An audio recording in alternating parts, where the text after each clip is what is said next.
Korupsi adalah musuh bersama. Karena itu perlu gerakan bersama dan terpadu dalam membangun budaya anti korupsi. Anak istri saya pasti shock.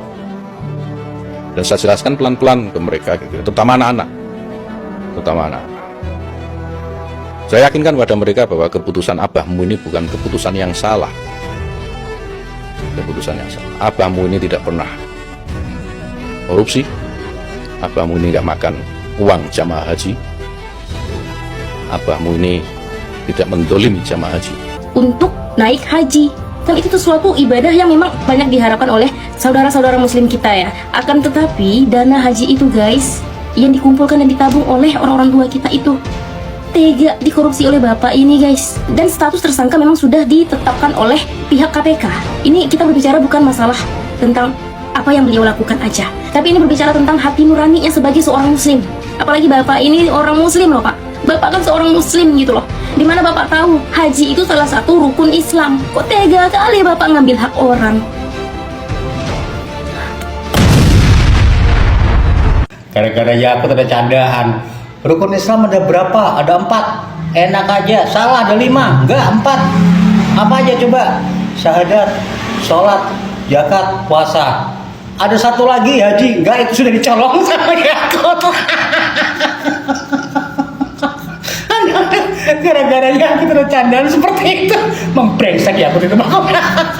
Assalamualaikum warahmatullahi wabarakatuh. Kasus korupsi kuota haji yang pada akhirnya pun Yakut ya, Menteri Agama, ditetapkan menjadi tersangka oleh KPK. Tetapi sangat disayangkan dan banyak netizen ya menyayangkan KPK. Kenapa sampai sekarang belum menahan Menteri Agama yaitu Yakut Khalil Qomas. Bahkan banyak masyarakat maupun netizen mengatakan proses Yakut menjadi tersangka ini memakan waktu begitu lama ya. Apa karena harus meminta izin Jokowi, KPK menetapkan Yakut menjadi tersangka. Bahkan ya, menurut informasi mantan jubir kepresidenan yakin 100% yaitu Menak Yakut tak berani lego kuota haji tanpa perintah Jokowi. Jadi Jokowi ini juga ya ikut terseret dalam korupsi kuota haji, di mana dulu dia melakukan negosiasi dengan MBS Muhammad bin Salman meminta kuota haji tambahan sebesar 20.000. Nah, pada akhirnya pun 20.000 ini yang tadinya ya 8% untuk kuota haji khusus ya, malah sama Menteri Agama dibagi menjadi 50%. Nah, menurut mantan jubir kepresidenan, Yakut ini tidak berani kalau misalnya tidak ada perintah presiden. Artinya Jokowi dalam kasus korupsi kuota haji ini pasti ya ikut terseret juga.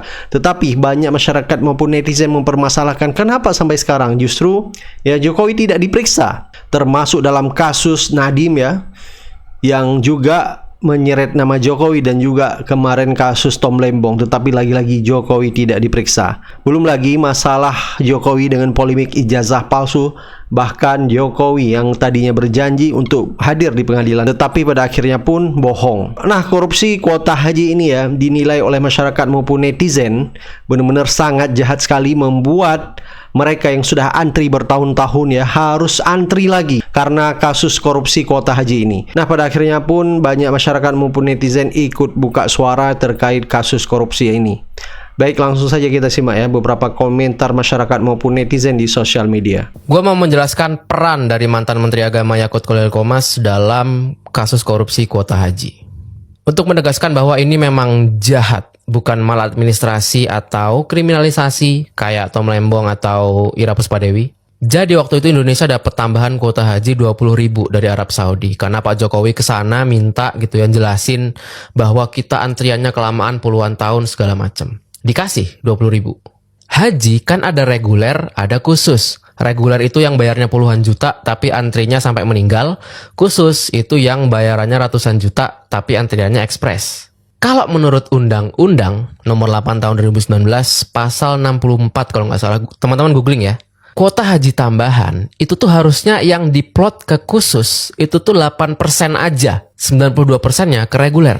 Jadi 8% dari 20.000 1.600 doang yang harusnya ke haji khusus. 18.400-nya ke reguler. Tapi apa yang dilakukan? 50-50. Damn. 10.000 reguler, 10.000 khusus. Ada 8.400 kuota yang harusnya untuk mbah-mbah di reguler yang perlu segera berangkat ini itu diduga dijual ke haji khusus. Jadi yang harganya puluhan juta jadi ratusan juta. Gua nggak tahu berapa, 200, 300 dikali 8.400. Artinya ada 8.400 orang calon haji reguler nggak jadi berangkat. Mbah-mbah yang udah antri puluhan tahun udah hampir meninggal nggak jadi berangkat. Jahat? Jahat. Clear ya jahatnya ya. Tapi gue orangnya fair. Gua nggak mau beropini kayak haji aja dikorupsi, Dajjal aja sungkem bla bla bla. Enggak.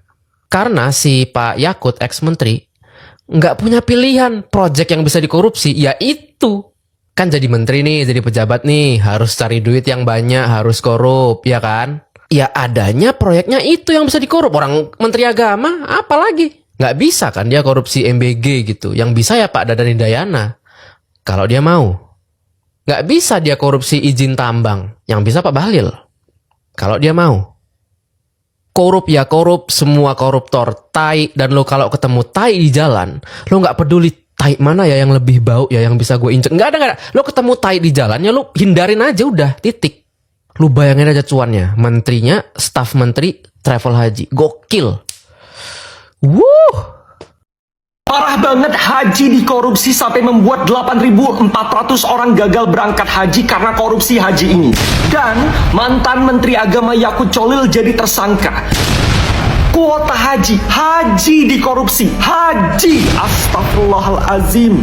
Satu, pas mereka ngelakuin nih korupsi kuota haji nih, mereka tuh mikir gak sih pakai akal sehat mereka gitu? Ya Allah, ini haji. Yang kedua, bayangin ada kakek nenek yang udah nabung bertahun-tahun, bahkan kasusnya sampai 14 tahun gagal berangkat. Yang ketiga, ini harus ada pertanggungjawaban ya. Gak ada damai sepihak, gak ada, harus ada pertanggungjawaban. Mereka para korban harus mendapatkan hak mereka, mereka harus berangkat. Ini masalah dunia akhirat loh. Astagfirullahalazim, ya Allah.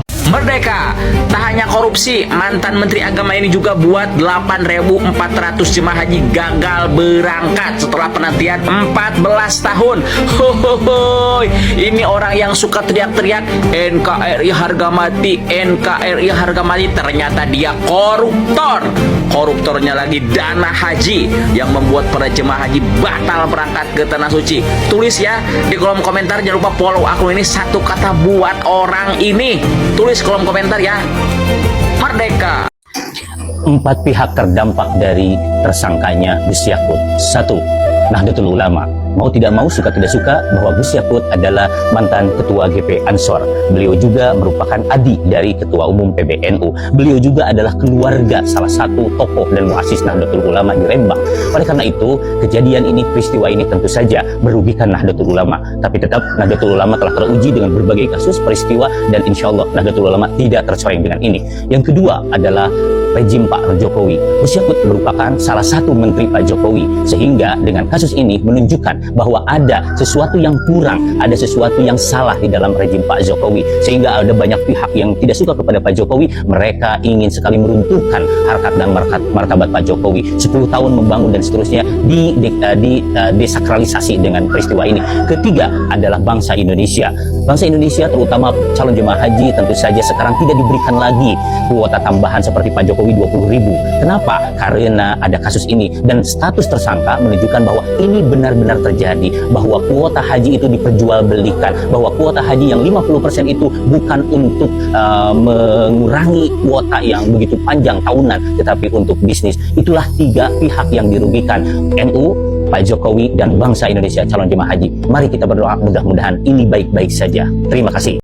Nama Presiden ke-7 RI, Joko Widodo, ikut terseret dalam pusaran kasus korupsi kuota haji yang menjerat mantan Menteri Agama Yakut Kholil Qomas. Di mana sebenarnya posisi Jokowi dalam perkara ini? Faktanya, pada Oktober 2023, Jokowi melakukan lobi langsung ke putra mahkota Arab Saudi, Muhammad bin Salman, untuk meminta tambahan kuota haji karena antrean jamaah Indonesia bisa mencapai 47 tahun. Dari diplomasi itu, Indonesia mendapat 20.000 kuota tambahan, dan KPK menegaskan kuota tersebut diberikan ke negara, bukan ke individu. individu. Masalahnya muncul setelah kuota itu sampai di dalam negeri. Yakut sebagai Menteri Agama saat itu diduga membagi kuota tambahan secara 50-50, melanggar undang-undang yang mengatur 92% untuk reguler dan 8% untuk khusus. KPK juga menemukan indikasi aliran uang dari Biro Perjalanan. Dalam konstruksi perkara, Jokowi dicatat sebagai pihak yang membuka akses kuota secara resmi. Hingga Januari 2026, penyidikan KPK masih berfokus pada kebijakan pembagian kuota dan aliran dana yang melibatkan Yakut dan jajarannya.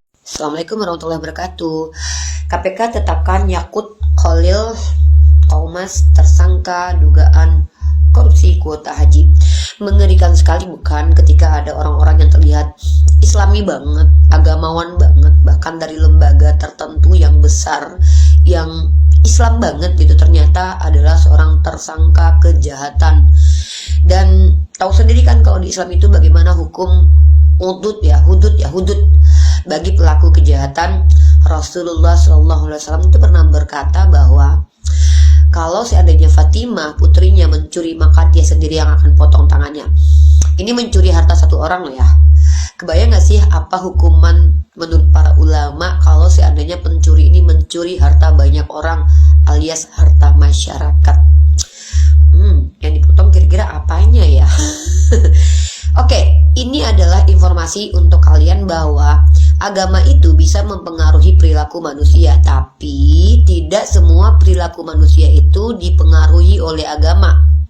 Karena yang namanya orang beragama dan bahkan mencitrakan dirinya beragama itu belum tentu benar-benar beragama, belum tentu mengikuti syariat agamanya. Terlihat beragama belum tentu betul-betul seorang alim ulama. Terlihat baik belum tentu baik, kan cuman terlihat doang. Esensinya kan kita nggak ada yang tahu. Makanya Allah lah yang berhak memberikan pahala dan juga dosa kepada manusia. Syukur ya, bersyukur kita ya, pahala itu nggak kelihatan, dosa nggak kelihatan. Kebayang nggak sih kalau dosa kelihatan? Malu banget kita sebagai manusia untuk hadir di ruang publik. By the way, aku mau kasih skandal tentang korupsi dan keuangan di lembaga keagamaan dan juga oknum-oknum beragama.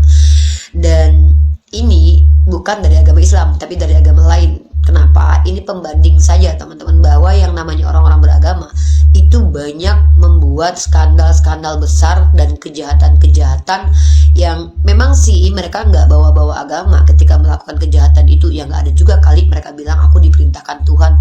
Ada nggak ya kayak gitu ya? Tapi yang jelas mereka mencerminkan pribadi dan lembaga yang sangat-sangat agamawan, atau apa ya istilahnya, agamais ya. Nah, berikut aku akan tunjukkan beberapa tokoh-tokoh agama dan lembaga agama yang terlibat korupsi besar-besaran. Cekidot. Nah, aku rilis dari Finansia yang ditulis oleh Eko Setiano tahun 2025 ya, 18 Mei. Keuangan Vatikan antara kontroversi, skandal, dan asa untuk pemimpin baru. Kita baca ya guys. Ketika kita membayangkan Vatikan, pikiran kita biasanya tertuju pada kemegahan Basilika Santo Petrus, keheningan doa di Kapel Sistina, atau khidmahnya konklav para kardinal yang memilih paus baru. Namun, di balik kemegahan spiritual yang memikat itu, Vatikan juga menyimpan cerita yang jauh lebih rumit, pengelolaan keuangan yang kompleks dan penuh kontroversi. Sebagai pusat gereja Katolik yang mengatur lebih dari 1 miliar umat di dunia, Vatikan tidak hanya berdiri sebagai institusi religius, ia juga berfungsi sebagai entitas ekonomi dengan berbagai aktivitas finansial, mulai dari pengelolaan donasi, investasi, hingga pengelolaan aset properti. Namun perjalanan pengelolaan keuangan Vatikan selama beberapa dekade terakhir syarat dengan tantangan berat, termasuk skandal dan defisit yang membesar. Wow. Ya, kalau kita lihat di sini, pengelolaan keuangan Vatikan tidak pernah lepas dari catatan hitam skandal. Sejarah kelam ini menjadi pelajaran berharga sekaligus pengingat keras bahwa integritas institusi tidak boleh tergadai. Salah satu skandal paling terkenal dalam sejarah Vatikan adalah kasus Bank Vatikan atau Institusi untuk Karya Agama IOR yang terkait dengan kehancuran Banco Ambrosiano pada tahun 1980-an. Banco Ambrosiano adalah bank Italia yang memiliki hubungan erat dengan Vatikan. Ketika skandal ini terungkap, Bank Vatikan diduga terlibat dalam praktik pencucian uang dan manipulasi keuangan yang menyebabkan kerugian besar hingga 250 juta dolar Amerika Serikat, setara dengan 4,12 triliun hari ini. Kasus ini juga ditandai dengan kematian misterius Robert Calvi, pimpinan Banco Ambrosiano yang ditemukan tergantung di jembatan London, sebuah kematian yang oleh banyak pihak diduga bukan sekedar kecelakaan. Skandal ini mencoreng reputasi Vatikan dan menimbulkan pertanyaan serius soal siapa yang bertanggung jawab dan bagaimana dana umat dikelola dengan benar. Takut. Nah, sekarang kita lihat dari kompas.com ya. Skandal penggelapan dana 148 miliar guncang Wat Rai King, kepala wihara ditangkap. Lala. Di sini kalau kita lihat, kepolisian Thailand menangkap seorang biksu senior pada Kamis atas dugaan penggelapan dana kuil lebih dari 300 juta baht atau sekitar 148 miliar.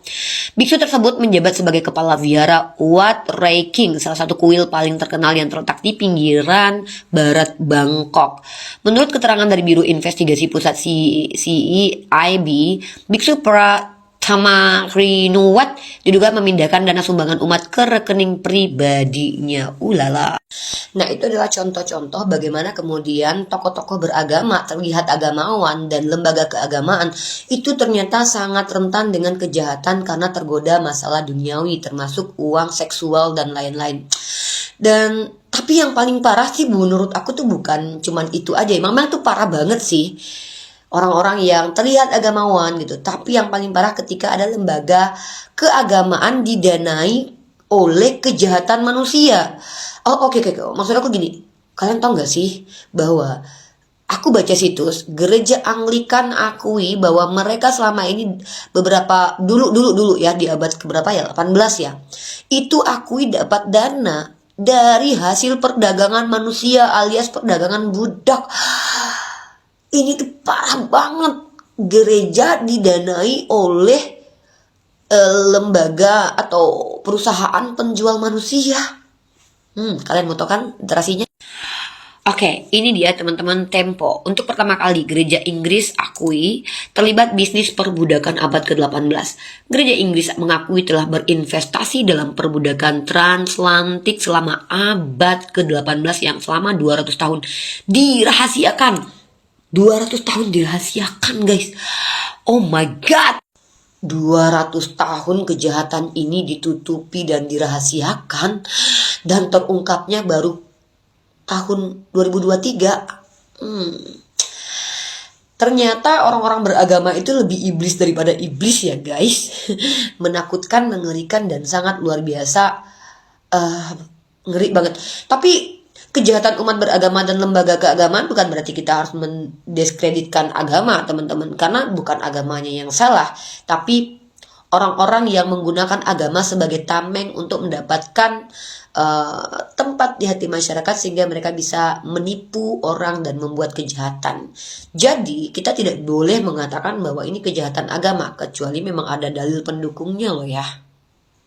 Nah, tapi untuk saat ini aku nggak bahas tentang dalil-dalil pendukung kejahatan dalam kitab suci. Karena mungkin orang bilang nggak mungkin ada.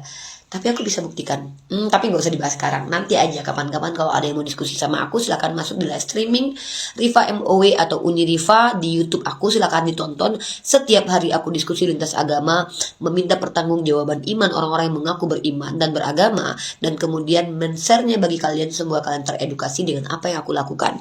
Kenapa? Ini adalah bentuk kritisnya aku sebagai orang yang gak mau ke doktrin, dan aku termasuk orang yang tidak mau disetir oleh siapapun.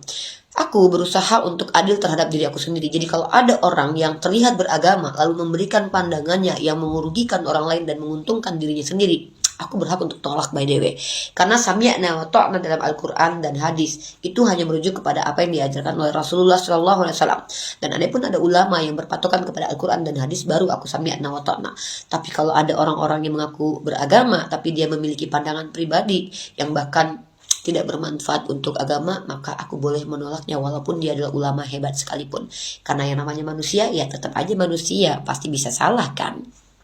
Oke, itu dulu informasi yang bisa aku berikan buat kalian semua. Mengerikan sekali informasi ini, dan aku akan pelan-pelan untuk memberikan literasi kepada kalian, sebuah kalian tercerahkan dan tidak anti kepada fakta, kenyataan dan realitas dan juga ilmu. Dan mari kita bahas secara tekstual, kontekstual dan faktual segala sesuatu yang berbau dengan agama.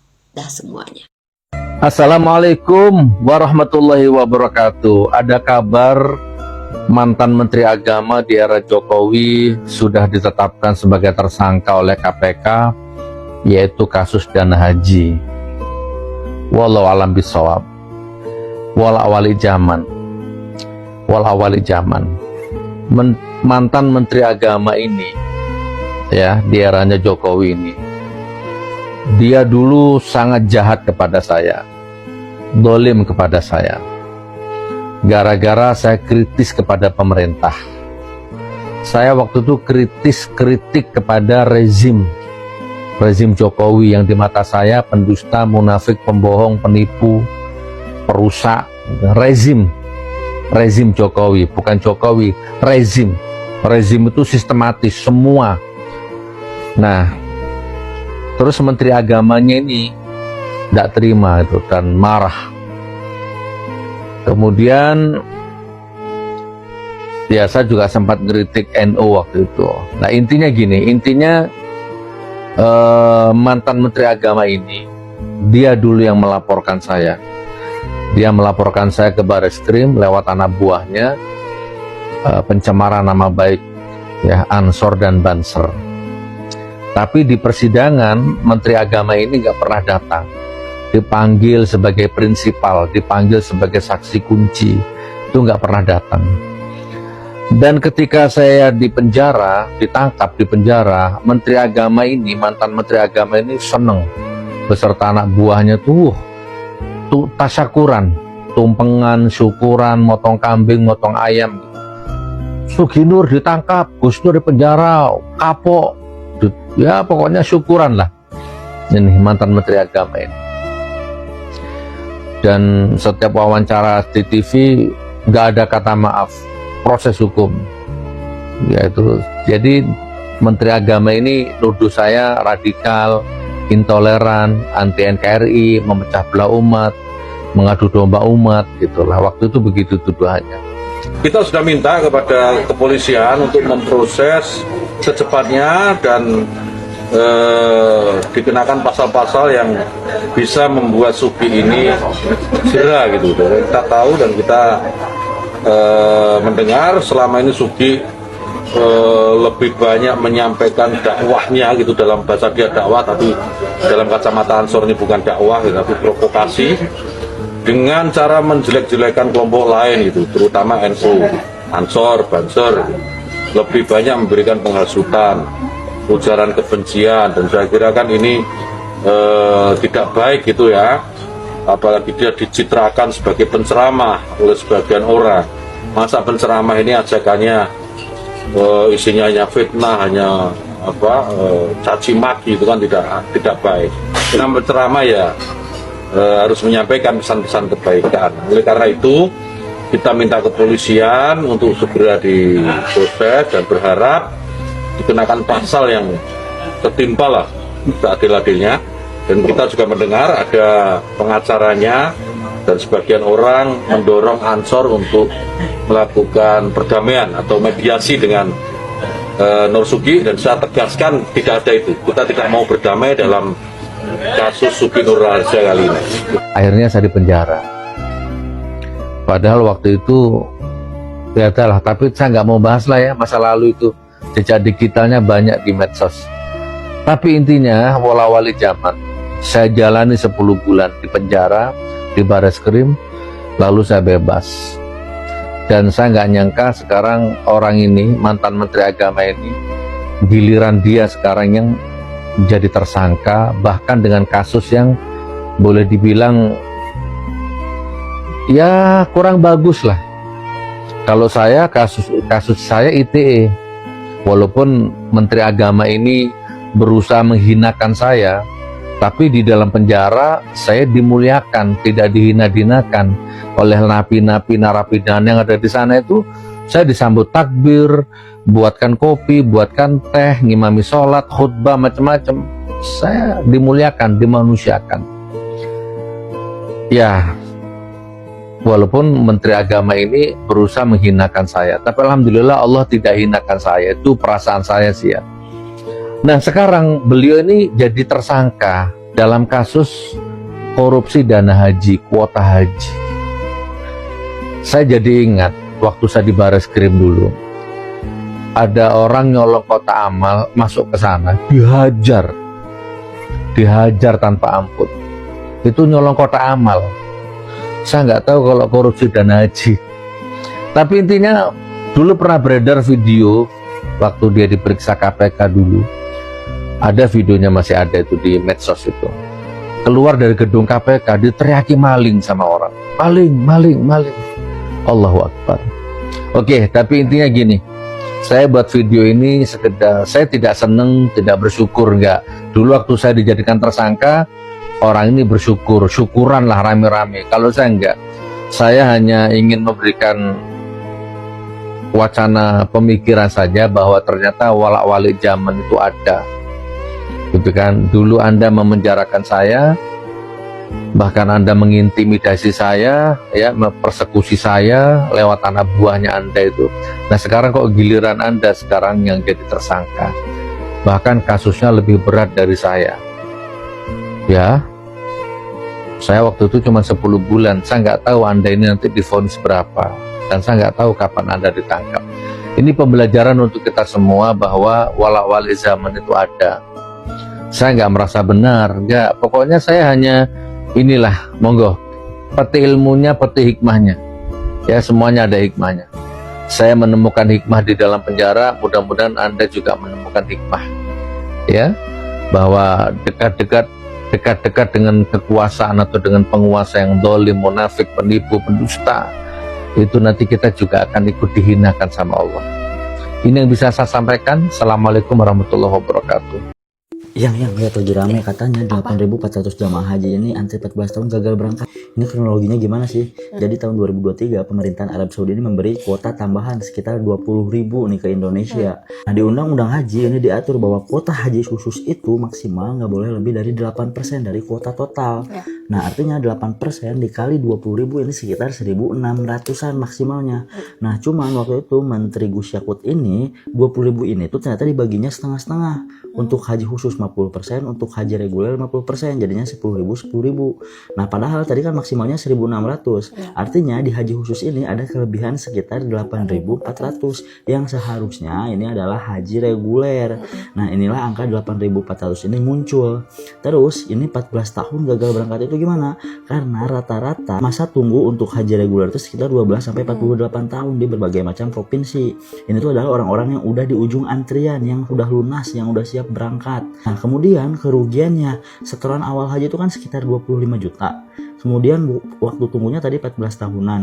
Dan misalkan return ekonominya sekitar 5%. Kita masukin ke rumus fitur value ini, dapatlah sekitar 49,5 juta harusnya si uang ini kalau misalkan diputarkan. Nah jadi ini kerugiannya sekitar 24,5 juta tiap orang.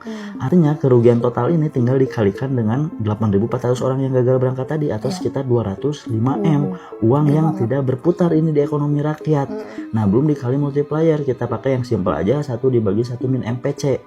Misalnya MPC Indonesia ini sekitar 0,8, jadi multiplier efeknya 5. Jadi si 205M ini dikali 5 sekitar 1,02 triliun. Dan ini cocok nih dengan perkataan dari Metro TV. Kerugiannya hampir 1 triliun lebih, ya lebihnya 0,2 mungkin ya. Dan yang paling dirugikan itu sebenarnya adalah waktu tunggunya yang menjadi bertambah. Nih aku cek data aku nih, waktu tahun 2024 itu tuh waktu tunggunya cuma 2041. Nah sekarang aku cek lagi tadi terakhir, ini sekarang jadi nambah 2046, nambah 5 tahun ternyata waktu tunggu haji kita. Nah jadi menurutku ini korupsi kuota haji ini sangat jahat sekali ya, karena memaksa mereka yang sudah sepuh dan sudah menunggu belasan tahun untuk kembali menunggu di tengah penurunan usia dan kesehatan. Semoga kedepannya nggak adalah korupsi-korupsi di sosial atau di keagamaan, ya bahkan semuanya juga jangan dikorupsi ya.